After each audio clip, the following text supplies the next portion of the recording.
Item ಯಾವುದೇ ಇರಲಿ try ಮಾಡಿ ಆಚಿ ಚಿಕನ್ ಮಸಾಲಾ. ರಾಜ್ಯ ಕಾಂಗ್ರೆಸ್ನಲ್ಲಿ ನಡೀತಾ ಇದ್ದ ಅಧಿಕಾರ ಹಂಚಿಕೆಯ ವಿಚಾರದ ಜಟಾಪಟಿಗೆ ನಿನ್ನೆ ಡಿಸಿಎಂ ಡಿಕೆ ಶಿವಕುಮಾರ್ ದೆಹಲಿಯಲ್ಲಿ ಕುಂತು ಟರ್ನ್ ಅನ್ನು ಕೊಟ್ಟಿದ್ದಾರೆ, ಟ್ವಿಸ್ಟ್ ಅನ್ನು ಕೊಟ್ಟಿದ್ದಾರೆ.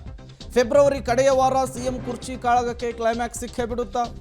ಸಿದ್ದರಾಮಯ್ಯ ಡಿಕೆಶಿ ಅವರನ್ನು ಕರೆಸಿ ಮಾತನಾಡುತ್ತಾ ಹೈಕಮಾಂಡ್ ಶೀಘ್ರವೇ ಸಮಸ್ಯೆಯನ್ನು ಇತ್ಯರ್ಥಪಡಿಸುವ ಭರವಸೆಯನ್ನ ವರಿಷ್ಠರು ಡಿಕೆ ಅವರಿಗೆ ಕೊಟ್ಟಿದ್ದಾರೆ. ಫೆಬ್ರವರಿ ಕಡೆಯ ವಾರದಲ್ಲಿಯೇ ಹೈಕಮಾಂಡ್ ಮಾತುಕತೆ ಫಿಕ್ಸ್ ಅನ್ನುವಂತಹ ಮಾಹಿತಿ ಕಾಂಗ್ರೆಸ್ ಮೂಲಗಳಿಂದ ಸಿಗ್ತಾ ಇದೆ. ಪಬ್ಲಿಕ್ ಟಿವಿಯಲ್ಲಿ ಪೊಲಿಟಿಕಲ್ ಬಿಗ್ ಎಕ್ಸ್ಕ್ಲೂಸಿವ್. ರಾಜ್ಯ ಕಾಂಗ್ರೆಸ್ನಲ್ಲಿ ಕುರ್ಚಿ ಕಚ್ಚಾಟದ ವಿಚಾರಕ್ಕೆ ಸಂಬಂಧಪಟ್ಟಂತೆ ಅತಿದೊಡ್ಡ ಬೆಳವಣಿಗೆ ನಿನ್ನೆ ದೆಹಲಿಯಲ್ಲಾಗಿದೆ. ನಿನ್ನೆ ಪ್ರಿಯಾಂಕಾ, ಸೋನಿಯಾ ಗಾಂಧಿ, ರಾಹುಲ್ ಗಾಂಧಿ ಅವರನ್ನು ಡಿಸಿಎಂ ಡಿಕೆ ಶಿವಕುಮಾರ್ ಮಾತನಾಡಿ ಸುದೀರ್ಘ ಅರ್ಧ ಗಂಟೆಗಳ ಕಾಲ ಮಾತನಾಡಿ ತಮ್ಮ ಕ್ಲೈಮನ್ನು ಅವರು ಮುಂದಿಟ್ಟಿದ್ದಾರೆ. ಅದಾದ ಮೇಲೆ ರಾಜಕಾರಣ ಮಾಡೋದಕ್ಕೆ ನಾನು ಡೆಲ್ಲಿಗೆ ಹೋಗಿದ್ದು, ದೆಹಲಿಯ ಗಾಳಿ ಕುಡಿಯೋದಕ್ಕೆ ಹೋಗಿಲ್ಲ ಅನ್ನುವಂತಹ ಮಾರ್ಮಿಕ ಸ್ಟೇಟ್ಮೆಂಟನ್ನು ಕೂಡ ಡಿಸಿಎಂ ಡಿಕೆ ಶಿವಕುಮಾರ್ ಕೊಟ್ಟಿದ್ದರು. ಹಾಗಾಗಿ ಬಹುತೇಕ ಮುಂದಿನ ತಿಂಗಳು ಇದಕ್ಕೆ ಕ್ಲೈಮ್ಯಾಕ್ಸ್ ಬೀಳುವಂತಹ ಸಾಧ್ಯತೆ ಇದೆ. ಡಿಕೆಗೆ ಕ್ಲೈಮ್ ಏನು? ಹಾಗಾದರೆ ನಿನ್ನೆ ವರಿಷ್ಠರ ಮುಂದೆ ಯಾವ್ಯಾವ ವಿಚಾರಗಳನ್ನು ಪ್ರಸ್ತಾಪಿಸಿದರು? ನನ್ನೊಂದಿಗೆ 100ಕ್ಕೂ ಹೆಚ್ಚು ಶಾಸಕರು ಸಚಿವರಿದ್ದಾರೆ. ಸರ್ಕಾರಕ್ಕೆ 2.5 ವರ್ಷ ಪೂರ್ಣವಾಗಿದೆ. ಈ ಹಿಂದೆ ಕೊಟ್ಟಂತಹ ಮಾತನ್ನು ನೀವು ನಡೆಸಿಕೊಡಬೇಕು ಅಂಥೇಳಿ ಗಾಂಧಿ ಕುಟುಂಬದ ಮುಂದೆ ತಮ್ಮ ಮನವಿಯನ್ನು ಇಟ್ಟಿದ್ದಾರೆ. ನಾನು ಇನ್ನೆಷ್ಟು ದಿನ ಕಾಯಬೇಕು, ನಾನು ಇನ್ನೆಷ್ಟು ದಿನ ವೇಟ್ ಮಾಡಬೇಕು ಅನ್ನುವಂತಹ ವಿಚಾರವನ್ನು ಕೂಡ ಪ್ರಸ್ತಾಪಿಸಿದ್ದಾರೆ. ಪಕ್ಷನಿಷ್ಠವನ್ನಾಗಿ ಹೈಕಮಾಂಡ್ ಮಾತಿಗೆ ಬದ್ಧನಾದೆ. ಸಿಎಂ ಸಿದ್ದರಾಮಯ್ಯನವರಿಗೆ ಕುರ್ಚಿಯನ್ನು ಬಿಟ್ಟುಕೊಟ್ಟೆ. ಜನವರಿ 22ರಂದೇ ಮಾತನಾಡುವಂತಹ ಭರವಸೆಯನ್ನು ಕೊಟ್ಟಿದ್ರಿ. ಇಲ್ಲಿವರೆಗೂ ಮಾತನಾಡಿಲ್ಲ. ಮಾರ್ಚ್ನಲ್ಲಿ ವಿಧಾನಸಭೆ ಮತ್ತು ಸಂಸತ್ನ ಅಧಿವೇಶನ ಇತ್ತು. ಅದರ ಜೊತೆಗೇನೆ ಈ ವೇಳೆ 5 ರಾಜ್ಯಗಳ ಚುನಾವಣೆ ಘೋಷಣೆ ಕೂಡ ಸಾಧ್ಯತೆ ಇದೆ. ಇಂಥ ಸಂದರ್ಭದಲ್ಲಿ ನನ್ನ ಕುರ್ಚಿ ಆಸೆ ಅಥವಾ ನನ್ನ ಈ ಬೇಡಿಕೆ ಮುಂದೆ ಹೋಗುವಂತಹ ಸಾಧ್ಯತೆ ಇದೆ. ಬಜೆಟ್ ತಯಾರಿ, ಶಾಸಕರ ವಿದೇಶ ಪ್ರವಾಸದ ಸಿದ್ಧತೆ ಕೂಡ ಆಗ್ತಾ ಇದೆ. ರಾಜ್ಯದಲ್ಲಿ ಆಗ್ತಾ ಇರುವಂತಹ ಬೆಳವಣಿಗೆಗಳ ವರದಿಯನ್ನು ಕೂಡ ವರಿಷ್ಠರಿಗೆ ಒಪ್ಪಿಸಿದ್ದಾರೆ. ಸಾಧ್ಯವಾದರೆ ಈ ತಿಂಗಳ ಅಂತ್ಯಕ್ಕೆ ಮಾತುಕತೆಯನ್ನು ಮಾಡಿ ಅಂಥೇಳಿ ಡೀಟೇಲ್ಸನ್ನು ಕೊಡೋದಕ್ಕೆ ಶಬೀರ್ ದೂರವಾಣಿ ಸಂಪರ್ಕದಲ್ಲಿ ಜಾಯಿನ್ ಆಗಿದ್ದಾರೆ. ಶಬೀರ್, ನಿನ್ನೆ ಡಿಸಿಎಂ ಡಿಕೆ ಶಿವಕುಮಾರ್ ದೆಹಲಿಗೆ ಹೋದರು, ವರಿಷ್ಠರನ್ನು ಭೇಟಿ ಮಾಡಿದರು.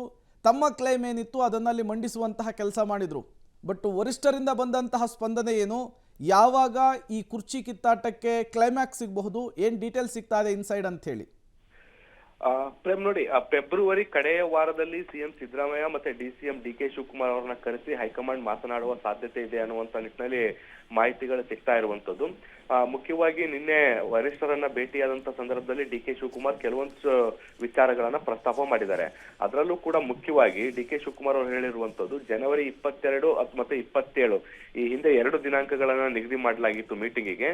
ಆದ್ರೆ ಬೇರೆ ಬೇರೆ ಕಾರಣಗಳಿಂದ ಈ ಮೀಟಿಂಗ್ ಮುಂದೂಡಿಕೆ ಆಗಿತ್ತು. ಮತ್ತೆ ಅದಾದ ಬಳಿಕ ಫೆಬ್ರವರಿ 2ನೇ ತಾರೀಕು ಮತ್ತೆ ಕರೆದು ಮಾತಾಡಿಸ್ತೀವಿ ಅನ್ನುವಂತ ನಿಟ್ಟಿನಲ್ಲಿ ಭರವಸೆಯನ್ನ ಕೊಟ್ಟಿದ್ರಿ. ಅದು ಕೂಡ ಸಾಧ್ಯ ಆಗಿಲ್ಲ. ಸೊ ಹೀಗಾಗಿ ಮುಂದಿನ ತಿಂಗಳು ಮತ್ತೆ ಬಜೆಟ್ ಅಧಿವೇಶನ ರಾಜ್ಯದಲ್ಲಿ ಶುರುವಾಗುತ್ತೆ. ಮತ್ತೆ ಸಂಸತ್ ಅಧಿವೇಶನದ ಮುಂದುವರೆದ ಭಾಗವೂ ಕೂಡ ಮತ್ತೆ ಶುರುವಾಗುತ್ತೆ. ಸೊ ಮತ್ತೆ ಕಲಾಪಗಳು ಶುರುವಾದ್ರೆ ಅದು ಮುಗಿಯೋಕೆ ಮತ್ತೆ ಟೈಮ್ ತಗೊಳುತ್ತೆ. ಇದಾದ ಬಳಿಕ ಮತ್ತೆ 5 ರಾಜ್ಯಗಳ ಚುನಾವಣೆಗಳು ಕೂಡ ಆರಂಭ ಆಗುವಂತ ಸಾಧ್ಯತೆಗಳಿದಾವೆ. ಸೊ ಹೀಗಾಗಿ ಈ ಒಂದು ಅಧಿಕಾರ ಹಸ್ತಾಂತರ ಪ್ರಕ್ರಿಯೆ ಅನ್ನೋದೇನಿದೆ ಅದು ನಿರಂತರವಾಗಿ ಮುಂದೂಡುತ್ತಾ ಹೋಗ್ತದೆ. ಹೀಗಾಗಿ ಇದಕ್ಕೊಂದು ತಾರ್ಕಿಕ ಅಂತ್ಯವನ್ನ ಆದಷ್ಟು ಬೇಗ ಮಾಡಬೇಕು ನೀವು ಅನ್ನುವಂತ ನಿಟ್ಟಿನಲ್ಲಿ ಡಿಕೆ ಶಿವಕುಮಾರ್ ಅವರು ಮನವಿಯನ್ನ ಮಾಡ್ಕೊಂಡಿರುವಂತದ್ದು. ಪಕ್ಷದ ನಿಷ್ಠಾವಂತ ಕಾರ್ಯಕರ್ತನಾಗಿ ನೀವು ತಾಳ್ಮೆಯಿಂದ ಇರಿ ಅಂತ ಹೇಳಿದ್ರಿ. ನಾನು ಕೂಡ ತಾಳ್ಮೆಯಿಂದ ಇದ್ದೆ. ಸರ್ಕಾರಕ್ಕೆ ಈಗಾಗಲೇ 2.5 ವರ್ಷ ಪೂರ್ಣ ಆಗಿರುವಂತದ್ದು. ಮತ್ತೆ ಹೈಕಮಾಂಡ್ ಹೇಳಿದಂತೆ ಮತ್ತೆ ಹೈಕಮಾಂಡ್ ಮಾತಿಗೆ ಬದ್ಧನಾಗಿ ನಾನು ಇದ್ದೇನೆ. ಆದ್ರೆ ನಾನು ಒಬ್ಬನೇ ಯಾಕೆ ಬದ್ಧನಾಗಿರ್ಬೇಕು? ಬೇರೆಯವರು ಕೂಡ ಹೈಕಮಾಂಡ್ ಮಾತಿಗೆ ಬದ್ಧರಾಗಿರ್ಬೇಕು.